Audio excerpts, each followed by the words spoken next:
So here we are at Absolute's Expo event. Expo, is that right? I'm with somebody. Look. Hello. Hello. Hello. Is it an Expo event? Yeah, like a show-off day. Yeah. So we're at Absolute Music, and me and James have got something planned.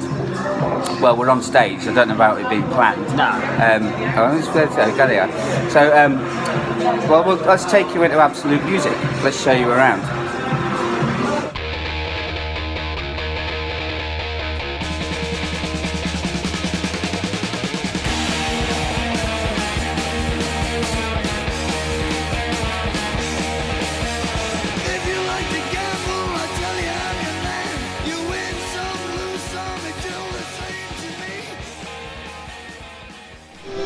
So we made it up to the Crimson stand. So we just walked in front of the camera. I don't know who that was. James is behind the camera now.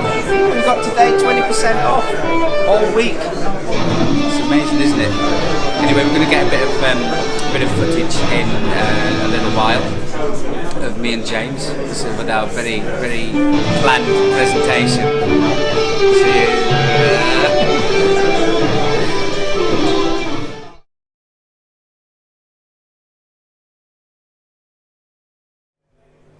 Hello, how are you? Hello. Finally got started. We're here at last. I'll introduce you. This is James from Crimson Guitars. This is Phil from Guitar Heroes. Yeah. Yeah, it's good. Well, I think he's going to play us in. Yeah, I'll do that. Maybe we should tell you what I'm playing. No, I'll tell you what. We'll do the song and then we'll do that. Okay. Okay. Here we go.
that what it is? Yeah. Okay. Cool. Thank you. Cool. So, as I said, I'm James. I'm from Crimson Guitars. We're a small guitar company from just outside Dorchester. Yeah. We manufacture.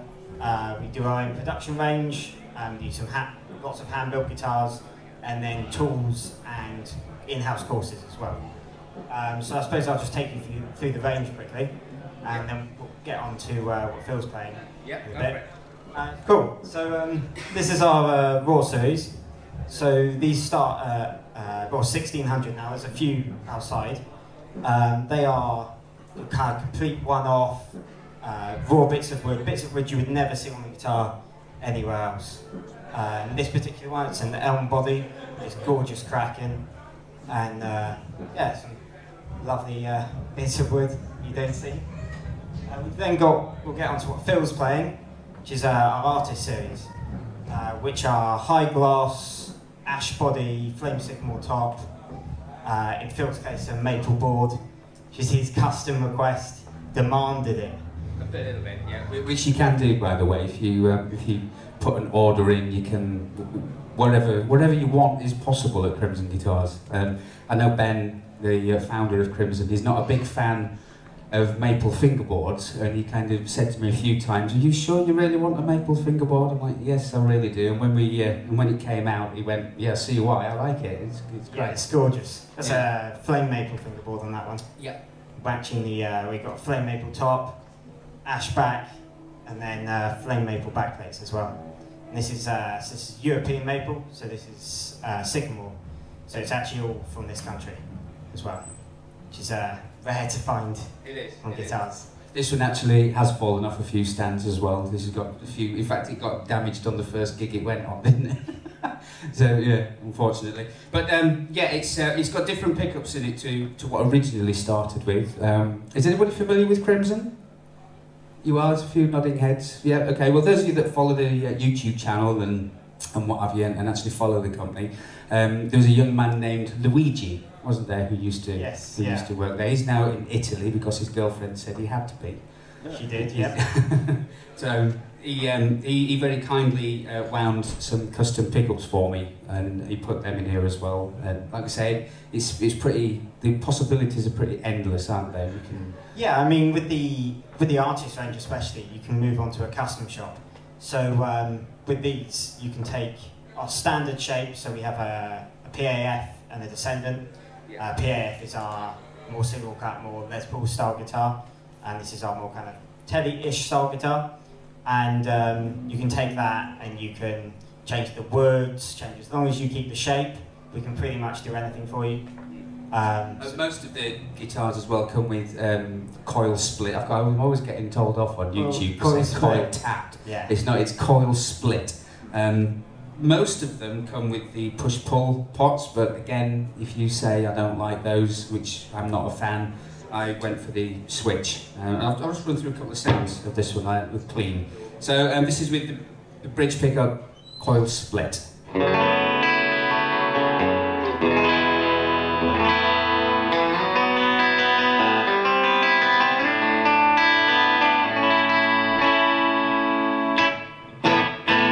And then we go to the full humbucking.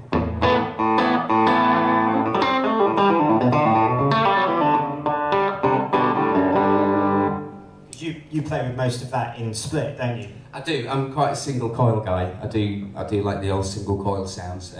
So yeah, you've got kind of best of both. There's a little bit of compromise when you've got humbuckers and you want to split them to sound like singles. You've got to go with one more than the other one, I think. But with this set, it's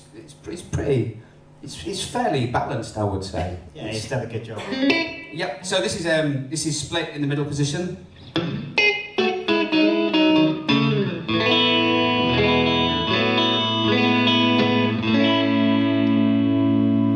And then full humbucking.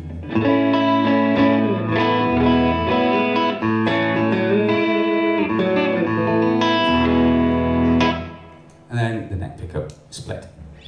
That's right, split, yeah, not tapped.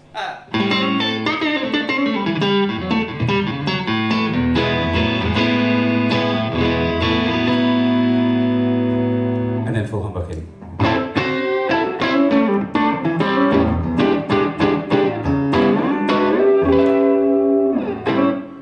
Obviously, you can tell when it's single and when it's humbucking, but it's pretty even. It feels pretty even to play as well. Yes, yeah. No, it's good. So we'll get on some design basics on guitars. Yep. So when we're thinking about a new model, you've got to always, when designing your own guitars, because as much fun as it is to design something crazy and different, to be able to fit into the market nowadays, you've got to kind of touch on classics. So as you can see with this, we've kind of touched on a kind of Teddy style guitar. It's more offset. It kind of sits and feels a bit more like a kind of Strat maybe. If you go and grab one off the wall and have a play, you'll kind of realise it's incredibly comfortable to sit and play. Yeah. All our guitars are set neck as well, so if you flip it over, you've got a screwed in neck here with this lovely neck joint. It means you can get all the way down to the pickups on this if you wanted to. Yeah. It's really... I've got tiny fingers, which helps. Yes, yeah. So on this one, we started off, and you go through a prototype phase, and you try everything, different woods, different shapes, different ways to make things. In this case, we started with a flat top, flame maple top. We eventually went to the drop top, so this one's got a lovely curve on the top, which if you want to afterwards, go and have a quick look. So you see how it curves along, makes it a lot more comfortable to play. And then really light as well. It is, yeah. The new ones are a bit lighter. We've shaved quite a bit of weight off, it's a reassuring weight. You looked at me when you said shaved a bit of weight off, as if you're saying maybe you could do that. Oh no. Yeah, I know what you meant. Just pinning stuff on me now. Yeah, so in design choices, you always have to aim back to basics and aim, especially if you're doing something more production and something that you want to sell on the market. Obviously, if you're doing something custom for, customer, like our Masterbook series, which are hand-built start to finish, then kind of mostly anything goes. Yeah, I mean, if you checked out the Crimson YouTube channel, there's about 800, 1,000 videos on there now. Yeah, there's a lot. There's a lot. There's some weird and wonderful guitars on there. I've demoed quite a few of them, and so yeah, like I said, nothing's impossible really, is it? No, there is a funny story behind Weird and Wonderful, which is when Ben was building on his own, he built this gorgeous shaped guitar, and he knew an airbrush artist that he used to use a lot for doing some gorgeous kind of galaxy finishes and things like that. He sent this guitar off to this airbrush guy and said, do whatever you want on it. And he got this guitar back, and the guy had airbrushed a strawberry onto it. And it's gorgeous, it's incredible. But not really guitar players type thing. Did you actually sell it? Yeah. Somebody bought it? yes. Okay, I just didn't know. I think the lady that bought it's got 3 from us. 3 or 4 from us. Oh wow. Yeah, and one of them's a strawberry. Yes. Anybody want a strawberry guitar? No, not that. Oh, somebody nodded over there. Do raspberries as well. Do anything. Yeah, that's cool. So yeah, speaking of this is like we said, this is the Descendant range, but there is there's that one there that. Yes, so this one's one of our master builds. This is built specifically by Tom, who's one of our luthiers. So we kind of let loose and let them kind of build whatever they want. As long as it's with woods that we currently have in the building, which we have a lot of, they can build anything. And so Tom went with this kind of gorgeous double cut. There's a spalted sycamore top, or ambrosia sycamore, and then a cherry back. This is English cherry, and then a Purdue neck. And it's come out gorgeous.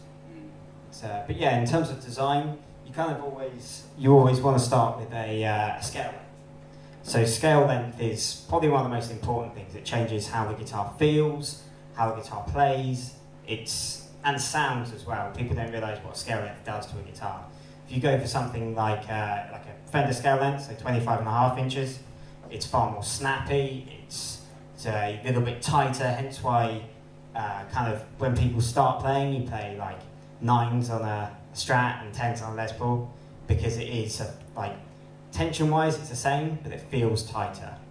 And then a Les Paul, which is a shorter scale, feels a bit looser, hence why kind of people will use 10s, kind of heavier gauge strings, and then people wrap over to make it feel a little bit lighter to lengthen that. So the... Very informative. Does anybody know about scale lengths? Did you notice the difference between Les Pauls and Strats? Because a few years ago I actually didn't. I've been playing a long time now. As Ben said, we did a Crimson. It was an absolutely Crimson event we did on Wednesday evening, and Ben did say there's a lot of guitar players out there that don't actually know what scale length is.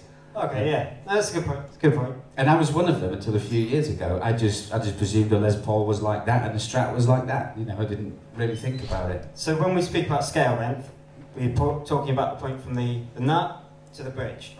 So in this case, a nut obviously is twice as far. So when you're kind of measuring that, if you're doing a custom scale length, your 12th fret will obviously be in the middle of the two, so you go halfway in between, and then all your frets based off that, based off the scale length. And then that obviously changes completely how it feels. You can do any scale length really, as long as you work out where the frets go. We do tons of multi-scale, fan frets, and kind of custom scale lengths. Kind of it ranges, but the two main ones that you have will be kind of your Gibson, which would be 24 3/4, and your Fender, which would be 25.5. And then most things play off that, but yeah.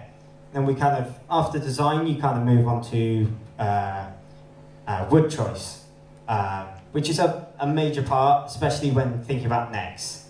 Everything that we build, and most companies will, you'll use a quarter sawn neck blank if it's a one piece. Does anybody know what quarter sawn is? No? Thank you for that. So quarter sawn is when Christopher explained this fantastically the other night, is when the grain is completely flat along the neck. So the grain's going this way, i.e. being, if you get a ruler and you put it flat, it's easy to bend.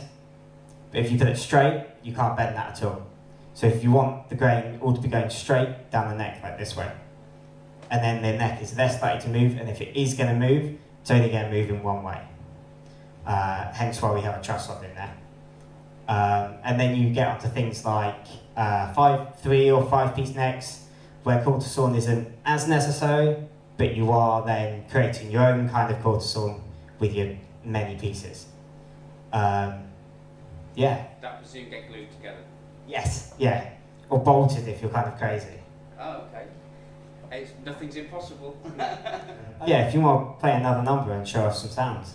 Great. Okay, yeah. This one, so we haven't got much time in here, unfortunately. But this one's quite a bit of a rocky. You have any rockers in? Like, do you like the heavier sort of stuff? Yeah. Okay. I'm going to attempt to play that. You'll probably show me up, but I'll attempt to play. Okay, so this is going to be again. I'll be flicking through a lot of the different pickup settings, but it'll be mostly quite a driven sound on this one. So here we go.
so on the wood subject, we'll move on to fretboards. Now, fretboards, you can mostly use anything.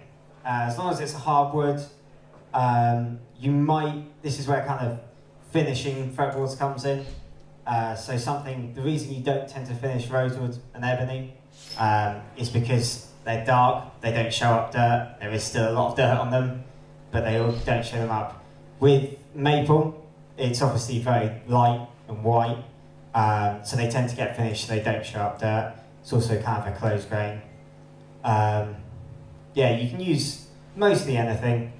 We tend to stick with ebony. A lot of the time we use a bit of rosewood. Rosewood's become a little bit difficult recently because if any of you know about what CITES is, it's the organisation that kind of looks after endangered species, kind of wood, animals, tons of frogs, anything, and they have all rosewoods have been added to the CITES list, which hasn't affected too much recently. Actually, because Toby, Yes. Toby recently, he's one of the other guys that sort of demos for Crimson. He went out to Bahrain, I think it was last week. He was playing with the band out there in a hotel, and he has a Music Man silhouette, and he took it with him purely because it had a maple neck and fingerboard. Because he just thought, well, I just don't want to try it, I might lose my guitar. Yeah, as far as I know, the only country that's brought in, because CITES set their guidelines, each country brings their own laws. It's a country specific, not like a EU thing. So the only country that's brought in laws at the moment are Germany, and they're usually the first to bring in laws about it. They tend to be the strictest on the front as well. But I don't think the UK has had a meeting about it yet. It doesn't affect anyone selling or building. Most guitars would have been manufactured before the start of this year. And even if they are, it doesn't affect anything currently. I imagine one day it will start to affect things, but at this very point it doesn't. Hopefully won't. I wouldn't, I'm not risking. Actually, it's funny you should say we were talking about the Wednesday evening. We was talking about the this fingerboard is finished. It is lacquered, but I've got another guitar which isn't. It's a maple fingerboard. Is it dirty? It was, but I found that if you use pledge wipes on it, although it's an open fingerboard, it actually cleans it and it doesn't damage it. Fair enough. That was more luck than judgment, but if anybody's It's a panic moment. Yeah, pledge wipes, they're great. Yeah. They're dust wipes. Okay. I've got lots. You clean all your guitars with them? I do now. Does anybody have any questions, or does anybody fancy having a go on one of these? Oh dear. It hasn't gone well. No. Any questions at all? Could you play the other Descendant? Could you ever play on those other two guitars? Yeah, sure. Yeah.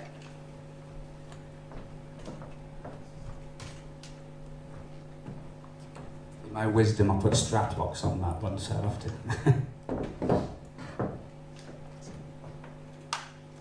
What is that? Is that L?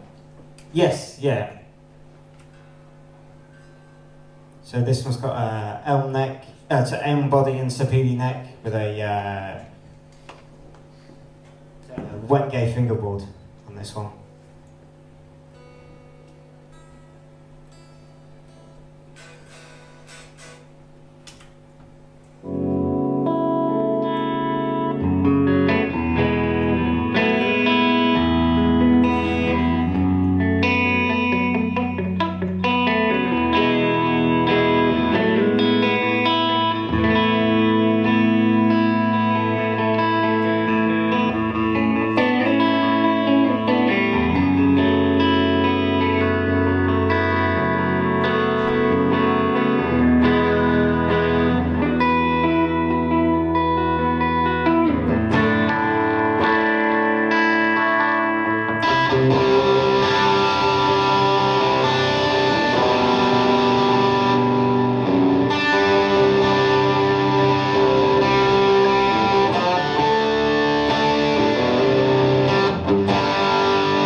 Has this got?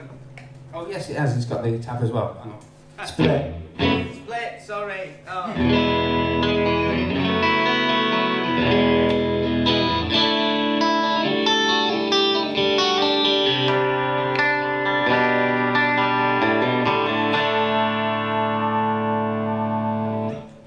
Are these your pickups? Yes, these are hand wound in house. These are our own. We're in between calling them something because we've got a young lad Sam, who's one of our luthiers who is designing and winding them all, doing a great job. And his name's Sam Hook. He really wants to call them Sam's Hookers. Okay. Yeah. Well, we called the last set Valentes, which was the Ouija. Yeah. So he's pinning for that. He's actually written them on the bottom of a few of them to try and get away with it. Yeah, so if you buy a Crimson guitar and you take the pickups out and it's got his if it's got that written on it, you get a free T-shirt. Okay, it's like a draw. Oh God! So happy Sam's not here. Be writing them a mobile. Yeah. The problem is I can't get the guitar back together now. Do you want to slap a quick? Yeah, sure. This one should probably be in tune. Slightly out of tune, maybe. Yeah.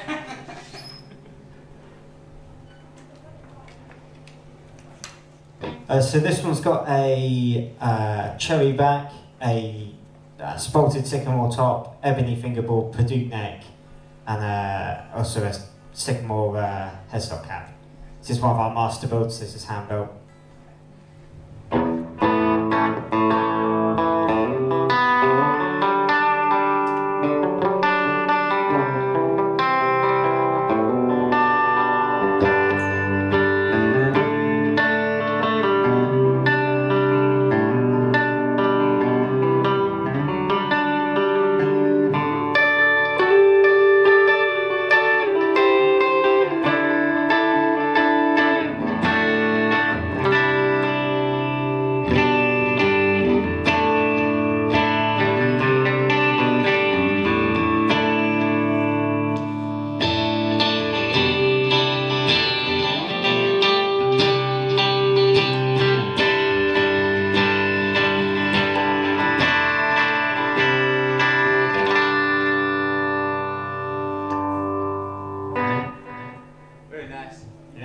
Gorgeous.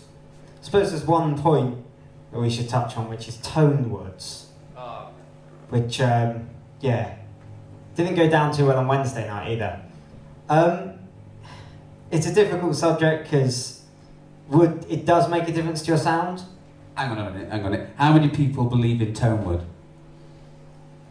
Oh, this is a good audience to chat to then. This is good. How many people think it's just a myth? A lot, yeah. How many people know what tone word is, or supposedly? No.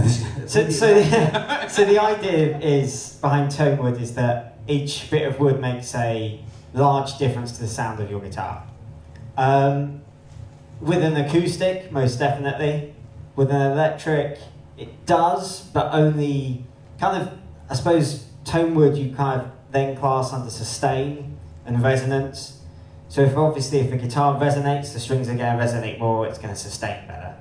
But in terms of sound, once you get through your pickups and your pedals and your leads and your amp and everything, and your speakers, then the wood is making less of a difference to sound, more playability. I was going to say, or your helix.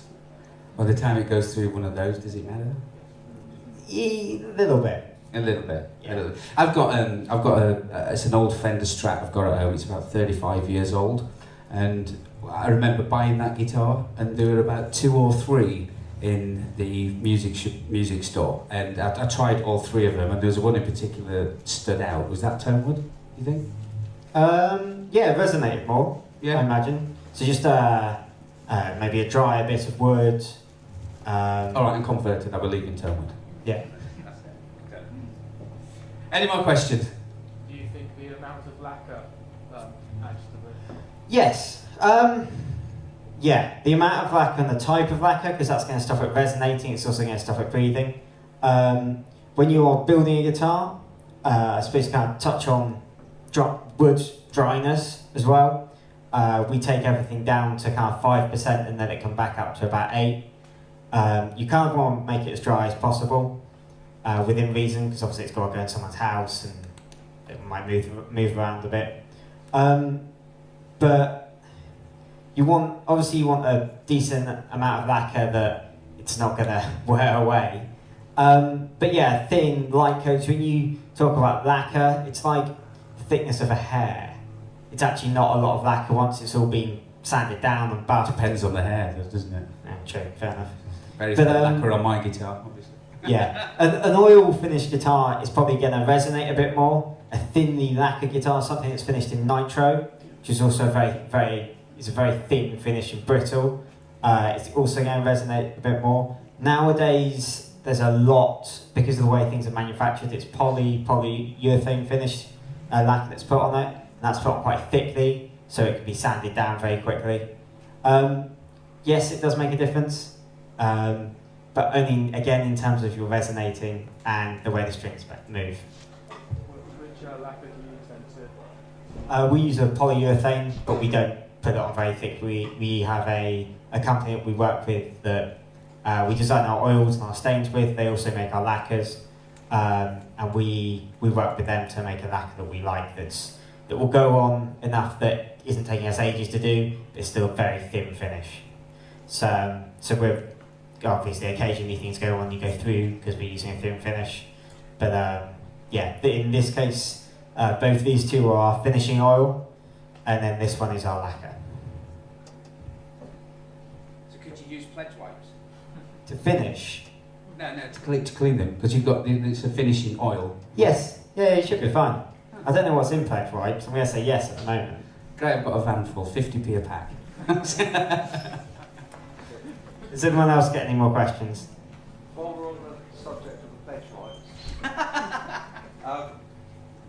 obviously if I go out in the shop there, they're going to tell me I need to put lemon oil on the fretboard. Okay. And I'm going to need to do it every other week. And someone else is saying, no, just put a drop of water on to rehydrate it. No, I wouldn't ever put water on it. No. You got to think that it's been dried. You do want to use some kind of, this is a selling pitch. We make a cleaner and restorative. The restorative is kind of feeding your board. It's an oil based. So yes, in terms of maintenance, kind of wiping down your guitar and cleaning your frets is going to make it feel a lot nicer. Cleaning off your board is also nice as well, especially with something like a rosewood board. As it gets dry and isn't kind of fed, as it were, it can crack. It's unlikely, but something like lemon oil or a restorative is good to put on maybe not every time you change your strings, once a month, every so often. I'm not very good at this, I do it every time I change the strings. That's fine. Okay. You've got maple boards. Yeah, I meant I'm on rosewood. On the yeah, on the rosewood I do it every Is time. that lemon oil or pledge then? I have been using lemon oil on rosewood boards. I use lemon. It's only because the fingerboard. It's like an open. Can I say what brand it is? Doesn't matter, does it? Yeah, it's a Music Man Albert Lee model I've got with the maple. And is it gun oil, gun stock oil? I think the next fingerboards are finished with. We're gonna go with a flash coat of lacquer. Okay. Okay. It does feel quite open, doesn't it? Yes, it's very thin. Yeah, it's flash. Yeah. It does get really dirty. Toby, who stood at the back, he loves it like that. He loves it dirty, don't he? It kills the mojo if you clean. But I like it nice and clean. Look at our cars, the difference in cars, and you can see. A bin on wheels. I'm gonna pipe and say what Ben would say, which is he's got kids. Yeah. All right. Yeah, because that's what I get when my car's clean and Ben's isn't. Have you seen the state of my dog this type of weather? But no, yeah, it was lemon oil on the rosewood, and then I used the pledge wipes on the open maple. But that was just me experimenting, and it worked. I wouldn't use pledge wipes on a rosewood or ebony. I'd use crimson finishing oil. But no. But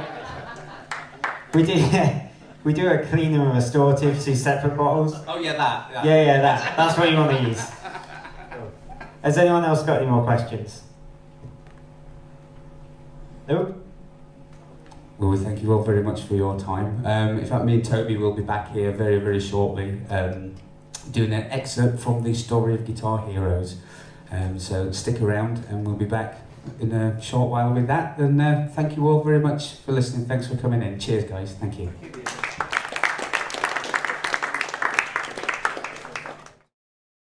It's been a very long day, Derek. How to speak? It's been a very long day. It's been a den of long there. It's been a very long day here. We've done demos, we've done all sorts. Lucky you're good at editing, isn't it? I'm going to leave that in. I'm just going to leave it in. And we've got Joe here as well from Absolute Music. Feels fresher if you don't edit. Yeah. Leave all the gold in, that's what we need. He's a YouTube star as well. Yeah, Joe's a YouTube. What's wrong with me? It's time to call it a night, Phil. Oh, I've got to go do a gig now. You sing it. I'm going to try. I hope you're not tired watching this. We've made you feel tired now. Thank you for liking, thank you for subscribing. It's goodbye from me. It's goodbye from him. Goodbye from Joe. And it's goodbye from Blackstar. Bye!